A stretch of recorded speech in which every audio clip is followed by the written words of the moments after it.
নোয়াখালীর চাটখিল উপজেলায় ৩ সন্তানকে নানার বাড়িতে রেখে নগদ টাকা, বিপুল পরিমাণ স্বর্ণালংকার ও গৃহস্থালির মালামাল নিয়ে এক কানাডা প্রবাসীর স্ত্রী নিখোঁজ হওয়ার অভিযোগ উঠেছে। পরিবারের দাবি, চাটখিল দক্ষিণ বাজার এলাকার একটি মসজিদের মুয়াজ্জিনের সঙ্গে পরকীয়া সম্পর্কের জের ধরে তিনি বাড়ি ছেড়ে চলে যান। এ ঘটনায় গত ২৮ জুন রোববার ওই নারীর মা মোসাম্মত নাজমা আক্তার চাটখিল থানায় লিখিত অভিযোগ দায়ের করেছেন। অভিযোগ সূত্রে জানা যায়, উপজেলার ৭ নম্বর হাটপুকুরিয়া ঘাটলাবাগ ইউনিয়নের উত্তর নারায়ণপুর গ্রামের বাসিন্দা মোহাম্মদ আবু ইউসুফের মেয়ে নিশাত আক্তার। তার স্বামী দীর্ঘদিন ধরে কানাডায় অবস্থান করছেন।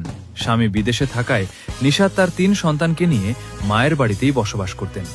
অভিযোগে বলা হয়েছে, চাটখিল দক্ষিণ বাজারের নোমান হাসপাতালের পেছনে অবস্থিত মিজিবাড়ি মসজিদের মুয়াজ্জিন এবং লক্ষ্মীপুরের রামগঞ্জ উপজেলার করপাড়া গ্রামের বাসিন্দা মোহাম্মদ রিয়াজ হোসেন চাটখিলে বসবাসের সুযোগে নিশাত আক্তারের সঙ্গে ঘনিষ্ঠ সম্পর্ক গড়ে তোলেন।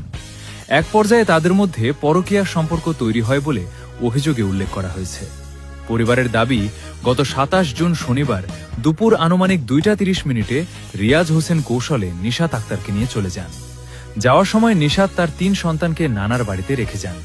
লিখিত অভিযোগে আরও বলা হয়, ঘর ছাড়ার সময় নিশাত নগদ ৯,১০,০০০ টাকা, প্রায় ১৪ জোড়া কানের দুল, ৬টি স্বর্ণের আংটি, একটি চেইন ও ২টি ব্রেসলেট সহ বিপুল পরিমাণ স্বর্ণালংকার নিয়ে যান। এছাড়া একটি টেলিভিশন, হাঁড়ি পাতিল, ফ্রিজে সংরক্ষিত মাছ মাংস এবং প্রায় ২ লাখ টাকা মূল্যের একটি স্কুটি সহ বিভিন্ন মালামালও নিয়ে যাওয়ার অভিযোগ করা হয়েছে। অভিযোগকারী জানান, পরবর্তীকালে নিশাত আক্তারের শয়নকক্ষ তল্লাশি করে মোহাম্মদ রিয়াজ হোসেন ও নিশাত আক্তারের নামে সম্পাদিত একটি যৌথ বিবাহের হলফনামা অ্যাফিডেভিট উদ্ধার করা হয়। অভিযোগ অনুযায়ী নোয়াখালীর একটি নোটারি পাবলিক কার্যালয়ে সম্পাদিত ওই হলফনামায় দেখা যায়, তারা ৪ মে ২০২৬ তারিখে পূর্বের কাবিননামা বাতিল করে নতুন করে বিবাহ বন্ধনে আবদ্ধ হয়েছেন।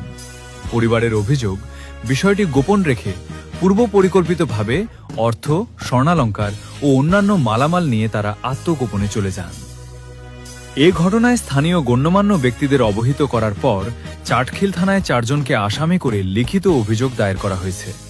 চাটখিল থানার পুলিশ জানিয়েছে, অভিযোগটি গ্রহণ করা হয়েছে এবং বিষয়টি তদন্ত করে প্রয়োজনীয় আইনগত ব্যবস্থা নেওয়া হবে।